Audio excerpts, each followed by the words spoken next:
It's impossible to sell now, really impossible. Houses in Beijing are cheaper than in Hebei now. This particular condo complex, a villa area developed by a state-owned enterprise in Fengshan, used to cost 300 to 400,000 per unit, but now it's only 110,000, which is just over $1,200 per square meter. And these are all new condos, 6 stories high with elevators, 2 units per floor, 90 square meters, and they're even offering you a 3-bedroom unit delivered fully furnished. You can get the keys immediately after purchase. If you're interested, message me and I'll take you to view them. Beijing's housing prices have really collapsed. A 2-bedroom condo in this Chaoyang neighborhood that cost 360,000 5 years ago is now less than 140,000. Friends, why has the price of condos in Sunshine Upper East dropped so much in the past 2 months? Since September, the price has accelerated again, from a peak of 14,000 per square meter to almost 7,000 per square meter now. Is it really time to buy at the bottom of the market at the end of the year? Let's discuss in the comments section. Brother, can you believe it? Your home can only sell for a little over $42,000 now. I still can't believe it. I bought this condo for over $140,000 and it's only been 3 or 4 years. You're telling me I can only sell it for a little over $42,000? Brother, I'm telling you, are you really going to sell it? If you are, I'll help you sell it. I'm contacting you today just to ask you to help me sell this home. After the bursting of the Chinese real estate bubble, it remains mired in difficulties. Even though major cities like Shenzhen, Shanghai, and Beijing have recently relaxed home purchase restrictions, and Beijing authorities have implemented stimulus measures multiple times, it still cannot stop the downward trend in housing prices. According to the latest data, in October, the decline in housing prices in 70 Chinese cities intensified, with the largest drop in a year. The price difference in the neighborhood behind me in southern Beijing is truly enormous. Previously, it cost $1,700 to $1,800 per square meter. Now these condos are sold by the unit. A 1-bedroom unit is $17,000, a 2-bedroom unit is $25,000, and a 3-bedroom unit is $35,000. And these are the prime units behind me. Those interested should act quickly. This neighborhood is probably the cheapest in Beijing, and also one that has seen the steepest price drop in recent years. When it first opened, the price was $5,200 per square meter, and condos were extremely scarce. What the host said is true. Now it's half gone, and it'll have to take another detour. How can Beijing's rental market be so bad? I've been a landlord for over 10 years. I originally thought last year would be the worst, but this year is even worse. I'm almost at my breaking point. My personal analysis is that it's either because our income isn't very high, the overall economic environment isn't good, or there are too many houses on the market, giving people a lot of choices. Renting in Beijing is really affordable right now. November and December are the off-season for renting, so there are many vacant condos, and the prices are negotiable and very cheap. I currently live outside the 4th Ring Road, and my north-facing condo gets all the sunlight from the west. But after looking around recently, I found that many south-facing condos are cheaper than mine, or around the same price. 2-bedroom condos are now as low as $500 USD. 2-bedroom condos here used to never rent for less than $600. They were always very expensive. Now look, the rental price has suddenly dropped below $500. My goodness. 不知道你有没有发现啊，今年这个北京人是越来越少了。 年后呢，从开始返乡，然后到现在的金九银十，大马路上真的是冷冷清清的。看到比较火热的职业呢，也就是滴滴代驾呀、司机呀、外卖小哥这些，就是基础的服务工作。那么像我接触的一些企业的话，工资也是少得可怜。那么扣掉这个房租、水电，还有一些杂费之后，真的就是能剩多少呢？是不是？ 所以你觉得在北京还有没有机会？你看，我现在真的是越来越佩服马云了。You see, I'm really starting to admire Jack Ma more and more. Remember, a few years ago he said houses will be dirt cheap in the future. Everyone scoffed at it then. Nobody believed it. How could houses be dirt cheap in the future? Look at the housing market now, isn't it? Especially recently, banks have launched these direct bank purchase housing programs, while they're disposing of their non-performing properties at 20 to 25% below market price, and the volume is reportedly quite large. Overnight, Beijing's housing prices collapsed. Houses in this community, which used to cost 20 to 30,000 per square meter, now only cost a few $100s per square meter to own a detached villa with its own yard. And this is a large-scale community with over 200 houses. I feel like jumping off a building. This community, which cost almost $420,000 in 2021, now only costs $170,000 for an 80 square meter two-bedroom condo, and it's a 70-year ownership property. In China, September and October are traditionally peak sales months for the real estate market, known in the industry as Golden September and Silver October. During this period, real estate developers launch numerous promotional activities to attract buyers. However, this year's data shows that the Golden September and Silver October peak season has not been as strong as expected. On November 14th, the National Bureau of Statistics of China released the statistical data on changes in sales prices of commercial housing in October 2025. In October, the average price of newly built homes in 70 large and medium-sized cities in China fell by 0.45% month-on-month, making the largest drop in a year. The average price of second-hand housing fell by 0.66% month-on-month, making the largest drop in 13 months. As a market bellwether, the decline in housing prices in first-tier cities was particularly pronounced. Specifically, second-hand housing prices are falling across the board, with Beijing down 4.7% year-on-year, Shanghai down 3.4%, and Guangzhou and Shenzhen down 6.4% and 3.3% respectively. See that in the neighborhood behind me? They are residential buildings, 70 years ownership, now selling for $1,100 per square meter.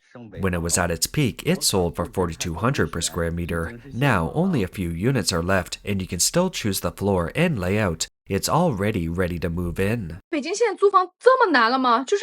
Is renting out a place in Beijing really that difficult now? I have never encountered a situation where I could rent out a place. My friend went abroad and asked me to help her rent out a small two-bedroom condo of 60 square meters in the West 3rd Ring Road. A few years ago, people were renting it for $1,200, but this year I listed it on Green World for 3 months and still couldn't rent it out. The rent has been lowered again and again, down to the lowest in the whole neighborhood at $990, but it still doesn't go out, and hardly anyone even comes to view the condo. Can you believe it? Many landlords are now at the point where they can't even afford to sell their properties. You heard right, they can't even afford to sell them. Why is this? Because most of these homes were bought with loans in the last 2 years. For example, a condo bought for $280,000 with a loan of $198,000, now with the price halved, can only be sold for a little over $140,000. What does this mean? If you want to sell your home now, you first need to raise over $180,000 to pay off the bank loan, then sell it, and then get the $140,000 from the sale price.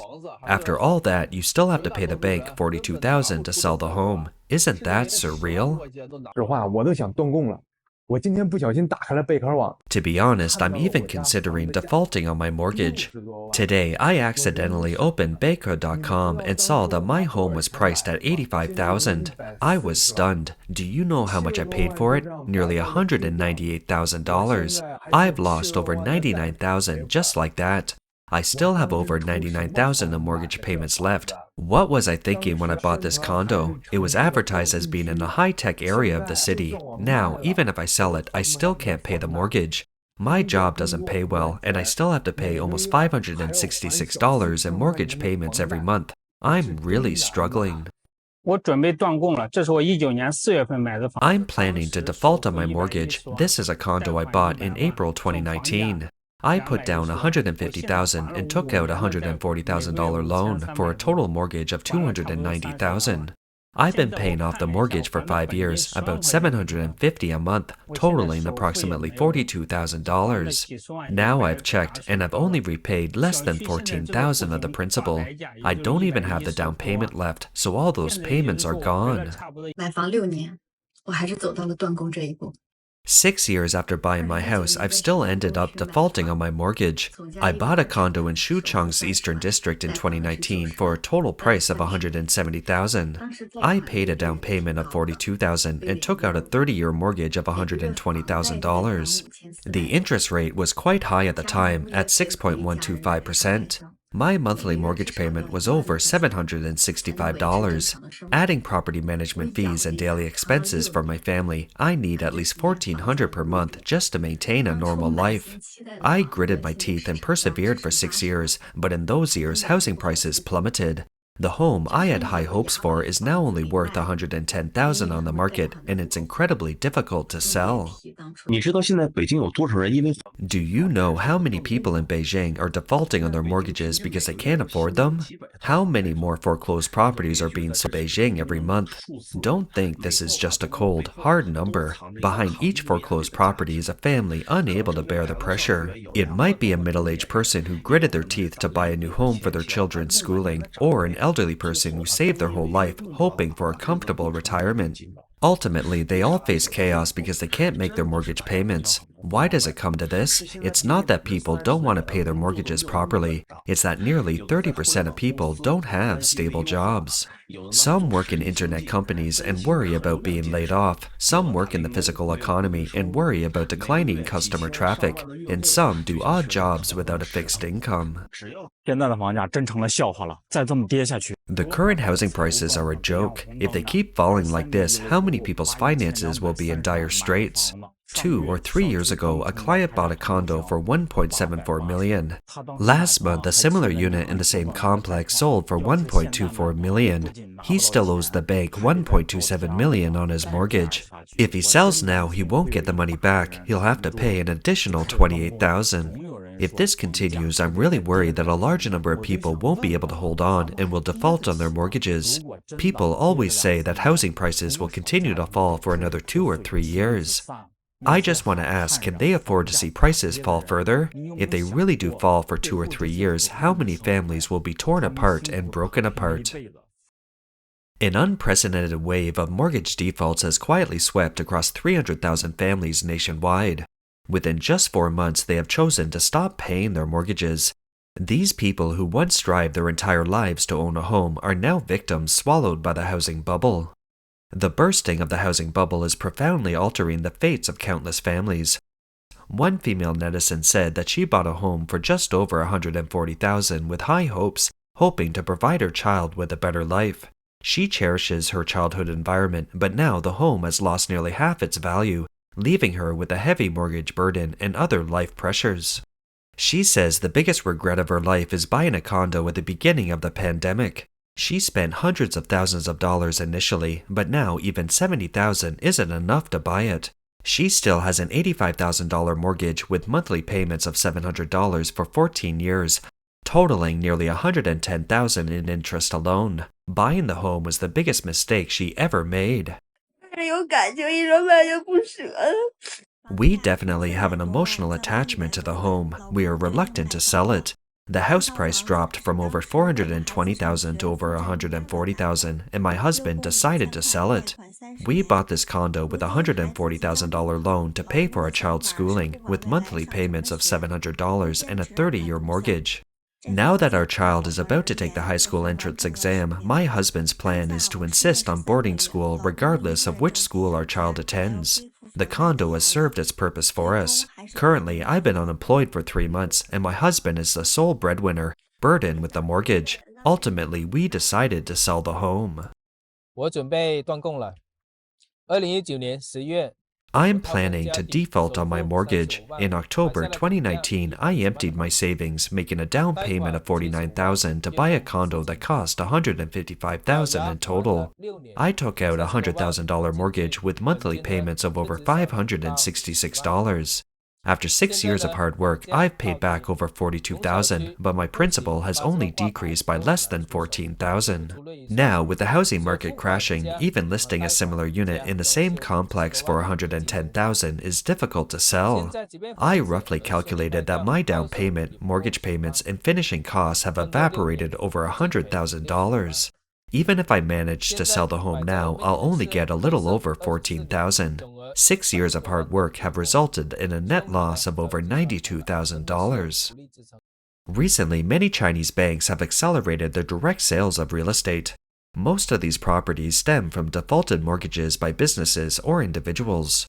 After being seized through judicial proceedings, banks are bypassing traditional foreclosure auctions and selling them online under the guise of a direct bank supply, with prices sometimes as low as 70% off. On asset trading platforms, the direct bank supply label is particularly prominent, with numerous properties available from first-tier cities to small counties, and the discounts are astonishing. For example, on November 11th, a 176 square meter condo in Harbin sold at a rock-bottom price of $44,000, only $255 per square meter. The lowest price for a similar unit in the same complex was $524 per square meter. Some mainland media analysts believe that banks' collective entry into the real estate market is related to the continued downturn in the housing market and the surge in foreclosed and mortgage for debt properties. The traditional foreclosure auction process is slow and difficult, forcing banks to seek faster ways to liquidate assets. With year-end assessments approaching, banks hope to reduce their on-balance sheet mortgage and non-performing loan ratios quickly. That's all for today. If you enjoy our content, please give us a thumbs up, subscribe, leave a comment, and share it with a friend. We appreciate your support, and we'll see you next time.